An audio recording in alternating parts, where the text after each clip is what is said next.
حالات کے قدموں پہ قلندر نہیں گرتا، ٹوٹے بھی جو تارا تو زمین پر نہیں گرتا۔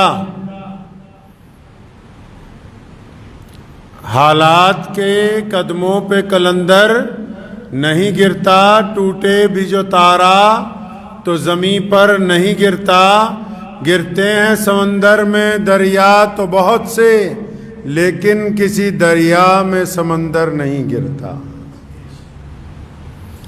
اللہ کے پیارے نبی حضرت محمد رسول اللہ صلی اللہ تعالیٰ علیہ وسلم کی جو زندگی ہے، آپ صلی اللہ علیہ وسلم کا جو پیغام ہے، نبی علیہ الصلوۃ والسلام نے راستہ جو جینے کا عطا کیا، اس میں ہر صبح و شام کی رہنمائی شامل ہے۔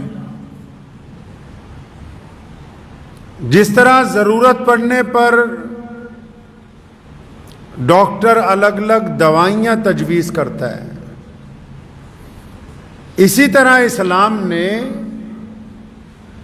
الگ الگ اوقات میں، الگ الگ وقت میں، الگ الگ حالات کے درمیان اپنے ماننے والوں کی رہنمائی کی۔ عبادات کے ساتھ ساتھ اس بات کو یقینی بنایا کہ بہترین زندگی گزارنے والا بندہ کون ہو سکتا ہے۔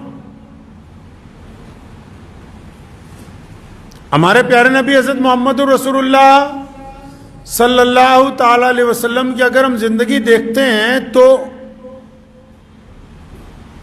آپ صلی اللہ علیہ وسلم نے دنیا کو ایک بہترین طریقہ عطا کیا جینے کا۔ اسلام سے پہلے دنیا میں کیا تھا؟ رنگ ڈنگ جو تھے نا دنیا کے، وہ ایسے نہیں تھے۔ دین آنے سے پہلے، پیارے نبی صلی اللہ تعالی علیہ وسلم کے دور آنے سے پہلے، بہت سارے لوگوں کو آپ نے سنا ہوگا کہ جب کوئی پریشانی آتی ہے، دکھ آتا ہے، تکلیف آتا ہے، یا کبھی حالات ناسازگار ہو جاتے ہیں، تو بڑے لوگ جو دیندار لوگ ہیں وہ اس بات کی تلقین کرتے ہیں کہ نماز پڑھو، استغفار کرو، اللہ تعالیٰ سے استغفار کرو، اپنے گناہوں کی معافی مانگو۔ لیکن اسلام نے انسانوں کی دو طریقے سے رہنمائی کی، روحانی طور پر بھی، جسمانی طور پر بھی، دینی طور پر بھی، سماجی طور پر بھی۔ اب صرف ایسا تو ممکن نہیں ہو سکتا کہ کوئی پریشانی صرف دعا سے ہی حل ہو جائے۔ دعا بھی کریں، کوشش بھی کریں۔ پتہ یہ لگا کہ دین جو ہے وہ دعا کے ساتھ کوشش کا نام بھی۔ ایسے کیسے ممکن ہو سکتا ہے کہ ایک بندہ بیٹھا دعا کرتا رہے کہ یا اللہ مجھے پیاس لگی ہے، پانی پلا دو، تو دریا جو ہے اس کے گھر تک آ جائے؟ نہیں، وہ دعا کے ساتھ اس بات کی کوشش کرے کہ وہ اٹھ کے اس جگہ تک پہنچے جہاں سے اچھا، میٹھا، صاف ستھرا پانی میسر ہو سکتا ہے۔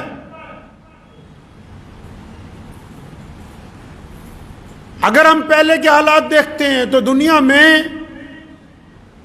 ظالموں نے ہمیشہ بڑی بلند آواز میں جھوٹ بولا ہے۔ تو پہلے کیا ہوتا تھا کہ جب کبھی کوئی بندہ ظلم کرتا تھا، کوئی جھوٹ بولنے والے لوگ جھوٹ بولتے تھے، تو جو مظلوم لوگ ہوتے تھے، جو غریب لوگ ہوتے تھے، جو مظلوم طبقے ہوتے تھے، جو سماج میں پچھڑے ہوئے لوگ تھے، وہ اس ظلم کے سامنے چپ ہو کے اپنا سر جھکا دیا کرتے تھے۔ اگر آپ دنیا کی تاریخ اٹھا کر دیکھیں گے، اگر وشو کا اتحاد آپ اٹھا کے دیکھیں گے، تو پیارے پیغمبر حضرت محمد رسول اللہ صلی اللہ علیہ وسلم سے پہلے جو ظلم کرنے والی طاقتیں تھیں ان کے مقابلے میں یا جن لوگوں پر ظلم ہوتا تھا وہ لوگ خاموش ہو جاتے تھے، چپ ہو جاتے تھے، تسلیم کر لیتے تھے۔ تو نبی علیہ الصلوۃ والسلام نے کیا کیا؟ ظلم کا جواب ظلم سے تو نہیں دیا جا سکتا،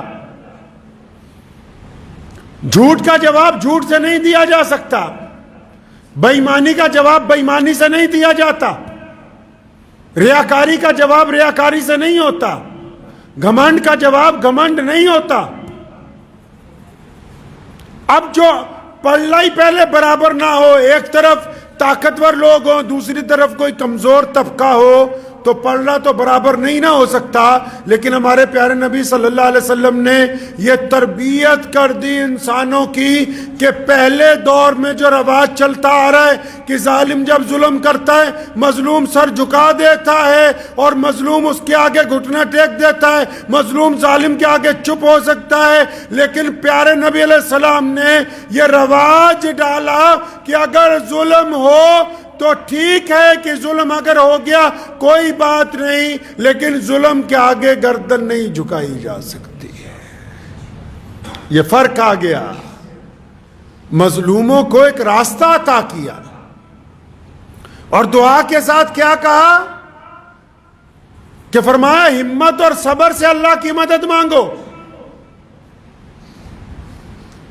حکم ہوا کہ غریبوں کی، مظلوموں کی، غریب طبقوں کی یا جن پر ظلم ہوا ہے ان کی حوصلہ افزائی کرو۔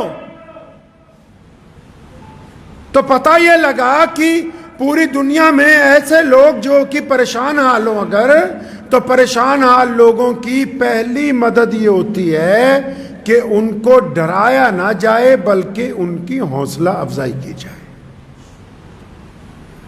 اور صرف ڈرے ہوئے لوگ ہی نہیں، معاشرے میں باقی بھی، کوئی بیماری سے ڈرا ہوا ہے، کوئی کاروبار کے نقصان سے ڈرا ہوا ہے، کوئی عزیز و اقارب سے ڈرا ہوا ہے، کوئی رشتہ داروں کے ظلم سے ڈرا ہوا ہے، تو جو ان کے ساتھ تعلق رکھنے والے لوگ ہیں، جو ان کے یار دوست ہیں، جو ان کے پڑوسی ہیں، جو سچ بولنے والے لوگ ہیں، ان کی پہلی ذمہ داری یہ بنتی ہے کہ وہ لوگوں کو ڈرائیں نہیں بلکہ ان کو ہمت دیں، حوصلہ دیں۔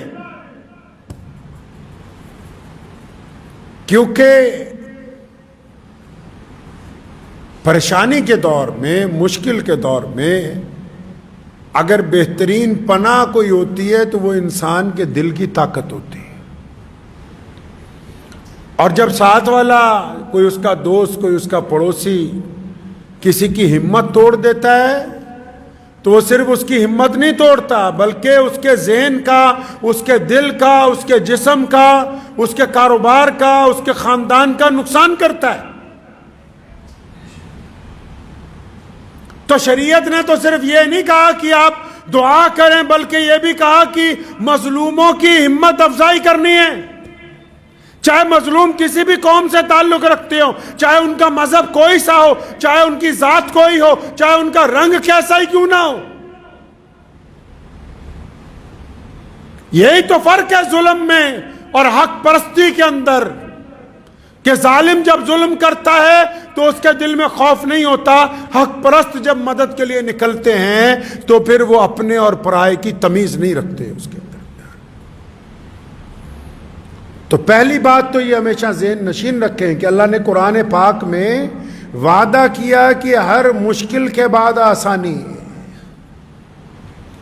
ہر ایک مشکل کے بعد آسانی اللہ نے فرمایا ہے۔ اللہ کی حکمت کو کوئی بندہ پہنچ نہیں سکتا، ہر مشکل کے بعد آسانی ہے، اس بات کو ذہن نشین کر لیں۔ اور جب اللہ پر یقین کامل ہوگا تو حالات آتے جاتے رہتے ہیں، لیکن جو بندہ ثابت قدم رہ جائے، اللہ کو وہ لوگ بہت پسند ہیں جو دوسروں کو ڈراتے نہیں، جو دوسروں کو خوف زدہ نہیں کرتے، جو دوسروں کے منہ کا نوالا نہیں چھینتے۔ اللہ تعالیٰ کو وہ لوگ پسند ہیں۔ اور پھر جب کوئی بندہ جھوٹ بول رہا ہو، زور زور سے شور مچا رہا ہو، جھوٹ بول کے برے برے الزامات لگا رہا ہو، جس طرح آج کل رواج ہے سوشل میڈیا کے اوپر. تو اسلام نے کیا کہا کہ جھوٹ بولنے کے والے کے مقابلے میں جھوٹ بولو. جس طرح آج کل کچھ مسلمان یوٹیوبرز بھی لگ گئے جھوٹی کہانیاں بنانے میں، جھوٹی سرخیاں بنانے میں. اسلام نے کیا کہا؟ اگر کوئی آپ پر جھوٹا الزام لگا رہا ہے، کوئی شور مچانا چاہتا ہے، کوئی دین کے خلاف بار بار غلط باتیں کر رہا ہے، تو اسلام کیا کہہ رہا ہے؟ دعا کرو، دعا کرو، اللہ سے مدد مانگو. لیکن نبی علیہ الصلوۃ والسلام کا طریقہ یہ ہے کہ دعا کے ساتھ ساتھ پیارے نبی صلی اللہ علیہ وسلم نے شاعر اسلام حضرت حسان بن ثابت رضی اللہ تعالیٰ عنہ کی ڈیوٹی لگائی کہ حسان ممبر پر کھڑے ہو جاؤ. کس لیے کھڑے ہونا یا رسول اللہ؟ اب ممبر پہ کھڑے ہو کر کرنا کیا ہے؟ ممبر پہ تو آپ کھڑے ہوتے ہیں، آپ صلی اللہ علیہ وسلم کی موجودگی میں کوئی اب کیسے کھڑا ہو سکتا ہے؟ آپ صلی اللہ علیہ وسلم نے فرمایا نہیں، حسان ممبر پر کھڑے ہو یا رسول اللہ ممبر پر کھڑے ہو کے کیا کرنا ہے؟ کرنا یہ ہے کہ یہ جو ابو جہل جھوٹ بولتا ہے، یہ جو عتبہ جھوٹ بولتا ہے، یہ جو امیہ جھوٹ بولتا ہے، یہ جو عبداللہ بن جدان جھوٹ بولتا ہے، یہ مکے کی جو کافر بڑے بڑے ظالم اسلام کے مقابلے میں جھوٹ بولتے ہیں، یہ جو بڑے بڑے یہودی اسلام پر الزام لگاتے ہیں، تو نبی علیہ الصلوۃ والسلام نے کہا حسان ممبر پر کھڑے ہو اور کھڑے ہو کر ان کے جھوٹ کا جواب دو. پتہ یہ لگا کہ اگر کبھی کوئی بندہ جھوٹے الزامات کا شور مچا رہا ہو، گرچہ ہماری آواز کم ہو، گرچہ ہمارے پاس وسائل تھوڑے ہوں، پھر بھی ان کے مقابلے میں سچ بولنا محمد الرسول اللہ کی سنت ہے. نعرہ تکبیر! نعرہ تکبیر! حق نبوت! حق نبوت! نعرہ تکبیر! سچ بولنا محمد الرسول اللہ کی سنت ہے. پیارے نبی علیہ الصلوۃ والسلام نے یہ سکھا دیا ہمیں کہ جھوٹ بولنے والے جھوٹ بولتے رہیں، ہم کوئی ان کی زبان پکڑنے نہیں جا رہے، لیکن جو حقیقت ہے اور جو سچائی ہے اور سچ بولنے والوں پر پابندی لگائی وہ تمام لوگ سنیں، جو مسلمان میڈیا والے بھی ہیں، جو یوٹیوبرز بھی ہیں. ہم سچ کے جھوٹ کے مقابلے میں سچ میں ملاوٹ کرنے والے نہیں ہیں. ہم جھوٹ کے مقابلے میں جھوٹ بولنے والے نہیں. جو حقیقت ہوگی اس کو بیان کیا جائے گا. اسلام نے جو نظام عدل کا طے کیا اس کا اصول یہ ہے کہ قصور اگر اپنا کا ہوگا تو اپنوں کو قصوروار بتایا جائے گا، قصور اگر پرایوں کا ہوگا تو پرایوں کو قصوروار بتایا جائے گا. سچ جھوٹ کے مقابلے میں سچ کے اندر ملاوٹ نہیں کی جا سکتی ہے. یہ نبی علیہ السلام کی سنت ہے. اسلام بہترین دین ہے. اسلام نے ہر دور کے قانون، ہر دور کے قاعدے، ہر ایک طرح کے حالات کا بتایا کہ کرنا کیا ہے. ایسا تو نہیں ناممکن ہو سکتا کہ کوئی مریض آ جائے آپ کے پاس اور اس کی حالت بڑی خراب ہو اور ڈاکٹر صاحب بیٹھے نہیں دوائی میں بعد میں دوں گا، پہلے میں اس کو دم کرتا ہوں. تو وہ کون سا ڈاکٹر ہوا؟ امت کو ضرورت ہے حوصلے کی، عزم کی، صبر کی، استقامت کی، کندھے سے کندھا ملانے کی، نفاق کو دور کرنے کی، نا اتفاقی کو ختم کرنے کی، تعلیمی طور پر، معاشی طور پر لوگوں کا ساتھ دینے کی. اب وہ تمام اگر امور کو چھوڑ دیا جائے اور صرف یہ سمجھا جائے کہ اکیلی عبادات کے بل کے اوپر ہم آگے بڑھیں گے، نہیں. پیارے نبی صلی اللہ تعالی وسلم نے طریقے واضح فرمائے کہ کس وقت میں کیا کام امت مسلمہ کو کرنا ہے. اور جو ظلم کرنے والی طاقتیں ہوتی نا، جب بندہ کرسی پر ہوتا ہے نا، پاور میں، کوئی بھی کرسی ہو، جوانی کی بھی کرسی ہوتی ہے، علم کی ہوتی ہے، اقتدار کی ہوتی ہے، بیوپار کی ہوتی ہے، عہدے کی ہوتی ہے، دفتروں میں بڑے بڑے سرکاری افسران کی ہوتی ہے. اور جب بندہ پاور میں ہوتا ہے تو وہ سوچتا ہے کہ میں نے تو ہمیشہ ایسے ہی رہنا جیسے آج ہوں. بندہ سوچتا ہے کہ بس ایسے ہی رہے گا سب کچھ. اور اس بندے کو راضی کرنے کے لیے اس کے جو ماتحت ہوتے ہیں وہ ہر جائز ناجائز کام کو کہتے ہیں کہ جناب آپ جو کہہ رہے ہیں وہی اچھا ہے. حکمرانوں کو خراب کون کرتا ہے؟ ایک بہت مشہور حکایت ہے، ایک بادشاہ صبح کو نکلا سیر کے لیے تو سبزی منڈی میں چلا گیا. تو تمام سبزیاں وہ دیکھ رہا تھا تو بینگن پڑا ہوا تھا. تو اس نے جب بینگن کو دیکھا تو اسے پسند آیا. تو اس نے جب بینگن ایک ہاتھ میں اٹھایا تو اپنے وزیر کو کہنے لگا دیکھو یہ کتنی اچھی سبزی لگ رہی ہے. کہتا جناب یہ تو بہت پیاری سبزی ہے، اس کا رنگ دیکھیے کتنا پیارا ہے، اور دیکھیے اس کے سر پہ تاج لگا ہوا ہے، کتنی پیاری سبزی ہے یہ، اس کے موٹا دیکھیے کیسا ہے، گول مٹول ہے. اس نے وزیر نے بادشاہ کو خوش کرنے کے لیے 200 تعریفیں اس بینگن کی کر دی. کچھ مہینے گزرے، بادشاہ پھر منڈی کی طرف گزرا، پھر بینگن پہ نگاہ پڑی تو بھول گیا بادشاہ کی مجھے پسند تھا. اس نے اٹھایا وزیر کو، کہتا یار یہ کیسی عجیب سی سبزی ہے. کہتا جناب بالکل بھدا سا ہے، یہ سر کے اوپر پونچھ لگی ہوئی ہے، بالکل ہی بیکار ہے، دیکھو تو صحیح، نہ اس کا سر ہے نہ پیر ہے. تو پتہ یہ لگا کہ بادشاہوں کو خراب کرنے والے ان کے مشیر ہوتے ہیں. اس ضمن میں ایک بڑا خوبصورت واقعہ صحابہ کرام رضی اللہ تعالیٰ اجمعین کی جماعت میں سے بھی نظر آتا ہے. جب سیدنا عثمان رضی اللہ تعالیٰ عنہ کے دور میں اور پھر سیدنا علی مرتضیٰ رضی اللہ تعالیٰ عنہ کے دور میں کئی جگہ بغاوتیں ہوئی نا، تو جو ان کے ہم اثر دوست تھے وہ گئے، انہوں نے جا کے کہا خلفائے راشدین سے، ان حضرات سے الگ الگ وقت میں، کہ ابو بکر اور عمر کے دور میں تو ایسے ایسے فتح ہوئی، آپ کے دور میں فلاں فلاں جگہ بغاوت ہوئی. بڑی خوبصورت بات مولا علی رضی اللہ تعالیٰ عنہ نے فرمائی تھی. فرمایا وہ جو پہلے خلیفہ گزر گئے نا ان کے مشیر ہم تھے اور ہمارے مشیر تم جیسے لوگ ہیں.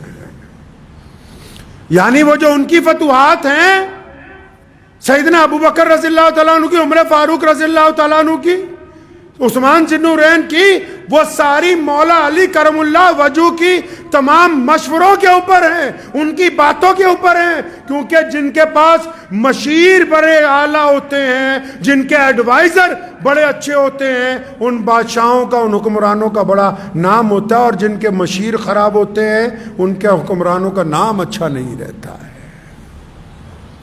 تو یہ ضروری نہیں ہے کہ ہم اقتدار میں جہاں بیٹھے ہیں، ہم سے پہلے پتہ نہیں کون بیٹھا ہوگا یہاں پر.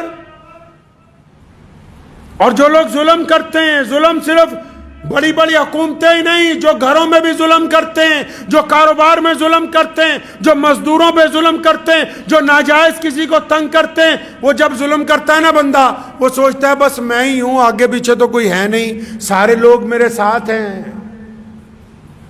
تو پھر آج کل تو یوٹیوب کا دور ہے نا، نکالیے گا بہت سارے واقعات ایسے ملتے ہیں. ابھی بنگال میں ایک کوٹھی کا دروازہ توڑ کے ایک آدمی کو باہر نکالا، تو اس کوٹھی کے اندر گئے تو ایک بیڈ روم میں اس کے باپ کا پنجر پڑا ہوا تھا، ایک بیڈ روم میں ماں کا، ایک جگہ بہنوں کا. اربوں پتی لوگ تھے، لیکن دماغ میں پتہ نہیں کیا بات آئی، دروازہ گھر کا بند کر لیا، 7-8 سال کھولا ہی نہیں، بس باہر سے کھڑکی میں سے سامان منگاتے تھے، ملازم سے پکڑ لیتے تھے. پڑھا لکھے لوگ سارے. ایسا کیسے ہو گیا؟ یہ کیوں کر ممکن ہے؟ یہاں بھی کئی واقعات ہیں بڑے بڑے شہروں میں. آپ ابھی کہیں جاؤ گے، بڑی بڑی پرانے دور کی بڑے بڑے محل، بڑی بڑی حویلیاں کھنڈر بنی ہوئی ہیں. کیا بات ہو گئی؟ کہاں چلے گئے ان میں رہنے والے لوگ جو کہتے تھے ہمارے مقابلے میں کوئی عالم نہیں ہے، ہمارے مقابلے میں کوئی کاروباری نہیں ہے، ہمارے مقابلے میں کوئی سرمایہ دار نہیں ہے، ہم سے بڑا کوئی چودھری نہیں ہے؟ کہاں گئے؟ کیا ہوا؟ پیارے نبی حضرت محمد رسول اللہ صلی اللہ علیہ وسلم کی اگر تعلیمات کو پڑھتے ہیں تو نبی علیہ السلام نے اس کی وجہ بیان کی. یہاں محالی میں ایک کوٹھی کو توڑ کے ابھی ایک صاحب کو باہر نکالا، دونوں بھائی بہن، والد والدہ سارے کے سارے بڑے بڑے افسر ریٹائر ہوئے اور گندگی میں رہ رہے ہیں، کوٹھی بھی کروڑوں روپے کی. وہ جو سوسائٹیاں انسانوں کو سنبھالتی ہیں جن کے دماغ چل جاتے ہیں، انہوں نے دروازے توڑ کے بڑی مشکل سے نکالا. کیا ہو گیا بھائی؟ ان کو کیا ہوا؟ ان کا کیا قصور ہے؟ پیارے نبی علیہ الصلوۃ والسلام نے وجہ بیان کی. فرمایا جب کوئی بندہ، سنو سارے دل تھام کے، چاہے کوئی حکومت کی کرسی پہ بیٹھا ہے، چاہے کسی کا اپنے گھر میں دبنگائی ہے، چاہے کسی کی اپنے بازار میں دبنگائی ہے، چاہے کسی کی کاروبار میں ہے، چاہے کوئی مسجد مدرسے میں دبنگائی کرتا ہے، سارے ہی سن لیں. صرف یہ نہیں کہ حکومتیں سارے ہی، جس کو اللہ نے جتنی خدائی کا حصہ دیا ہے. جب بندہ دبنگائی کرتا ہے نا تو نبی علیہ الصلوۃ والسلام نے فرمایا، حدیث کا مفہوم ہے کہ جب بندہ کسی ایسے آدمی کے ساتھ زیادتی کرتا ہے جو سامنے سے جواب نہیں دیتا. ہوتا ہے نا لوگ کوئی اپنی بیوی کے ساتھ، کوئی اپنے ملازم کے ساتھ، کوئی راہگیر کے ساتھ، کوئی چلتے ہوئے کسی غریب آدمی کے ساتھ. یہ بڑے لوگ جن کو کینسر ہو جاتا ہے، یہ بڑے چودھری جنہوں نے کبھی کوئی غلط چیز کھائی نہیں ہے، جو پانی بھی 10 دفعہ فلٹر کر کے پیتے ہیں، جن کے گھر میں آرگینک کھانے جاتے ہیں، ان کی چھاتی میں کینسر کیسے پلا؟ ان کو کیا ہو گیا؟ جو کہتے ہیں کہ ہم تو کبھی کوئی ناجائز چیز، کبھی ہاتھ دھوئے بغیر کسی کو کچھ لگایا ہی نہیں، کیا ہوا ان کو؟ سنو نبی علیہ الصلوۃ والسلام نے فرمایا، پیارے پیغمبر نے کہا کہ جب کوئی بندہ کسی ایسے بندے پر ظلم کرتا ہے جو آگے سے بولتا نہیں ہے، جب کوئی بندہ کسی ایسے پر تشدد کرتا ہے جو آگے سے چپ ہو جاتا ہے، خاموش ہو جاتا ہے، آگے سے کوئی بولتا ہی نہیں، چاہے وہ بیوی ہو، چاہے وہ پڑوسی ہوں، چاہے وہ دیندار لوگ ہوں، چاہے وہ بددین لوگ ہوں، چاہے وہ مسلمان ہو، چاہے وہ غیر مسلم ہو. جو بھی آدمی اپنی طاقت کا غلط استعمال کرتا ہے، اور جب وہ کسی پہ استعمال کرتا ہے نا، تو جس پہ طاقت استعمال کرتا ہے، طاقت 2 طرح کی استعمال ہوتی ہے. جب طاقت استعمال کرتا ہے نا تو سامنے والا چلاتا ہے، گالی دیتا ہے، بدتمیزی کرتا ہے. لیکن یہ جو حدیث ہے، جب بندہ طاقت استعمال کرتا ہے نا تو سامنے والا جب چپ ہو جائے، ڈر جائے، سہم جائے، خاموش ہو جائے، تو پھر فرشتے اللہ کے پاس جاتے ہیں کہ اللہ وہ تیرا فلاں بندہ، یہ جو گنڈا بنا ہوا ہے، تیرا فلاں بندی وہ جو ظلم کر رہی ہے، یا اللہ جس پر تشدد ہوا وہ سامنے والا چپ ہو گیا ہے، بولتا نہیں ہے، ڈر گیا ہے.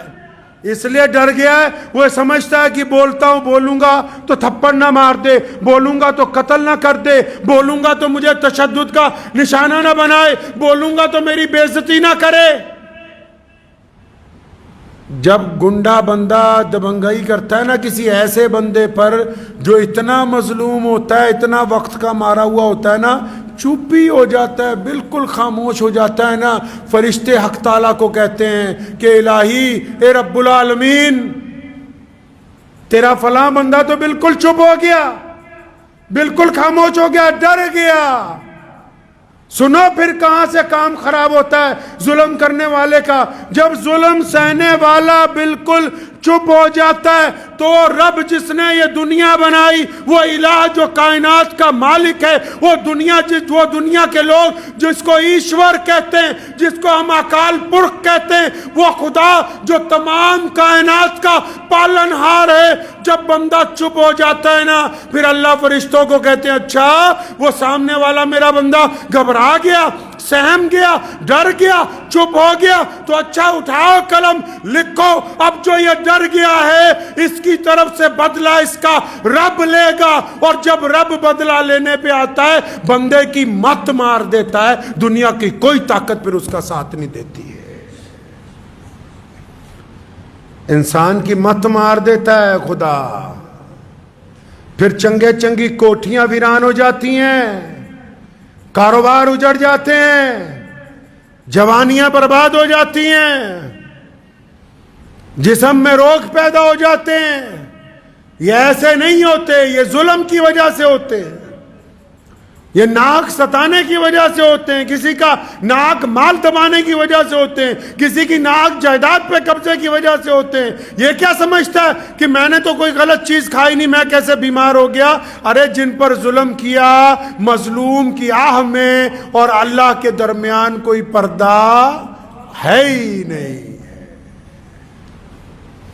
اس لیے ذہن نشین کر لیجئے اس بات کو کہ پریشانی کے دور میں صرف دعا نہیں ہے، دعا کے ساتھ حوصلہ بھی ہے، دعا کے ساتھ ہمت بھی ہے، دعا کے ساتھ ایک دوسروں کا ساتھ بھی ہے، دعا کے ساتھ سچ بولنا بھی شامل ہے، دعا کے ساتھ ظالم کے سامنے گردن اٹھا کے کھڑے ہونا بھی شامل ہے، دعا کے ساتھ بھوکے کو کھانا کھلانا بھی شامل ہے. عبادات اس وقت تک کامل نہیں ہو سکتی جب تک عملی طور پر بندہ محمد رسول اللہ صلی اللہ علیہ وسلم کے احکامات کی تکمیل نہ کر دے، اس وقت تک عبادات قبول نہیں ہو سکتی. تو دعا کریں اللہ تعالیٰ مجھے اور آپ سب کو ان باتوں پہ عمل کی توفیق عطا فرمائے. کریں گے کوشش انشاءاللہ؟ ہاں بالکل. اور جو لوگ سوشل میڈیا کے ذریعے کسی کو ڈرانا چاہتے ہیں، سوشل میڈیا کے ذریعے غلط خبریں پوسٹ کرتے ہیں، سوشل میڈیا کے ذریعے کچھ ایسی چیزیں دوسروں کو بھیجتے ہیں کہ اگلا پریشان ہو جائے، سہم جائے، جن کا منشا یہ ہے کہ وہ دوسروں کو ڈرانا چاہتے ہیں، جب یہ وقت کی لاٹھی پڑے گی تو وہ خود خوف زدہ ہو جائیں گے. اس لیے ہم لوگوں کو ڈرانے والوں کے اندر حصے دار نہ بنیں، لوگوں کی ہمت بندانے کے اندر حصے دار بنے. وآخر دعوانا ان الحمدللہ رب العالمین. مجھے امید ہے کہ آپ کو یہ ویڈیو پسند آئی ہوگی. اگر پسند آئی ہو تو یہ آپ اپنے دوستوں کے ساتھ شیئر کریں اور اس چینل کو سبسکرائب ضرور کریں.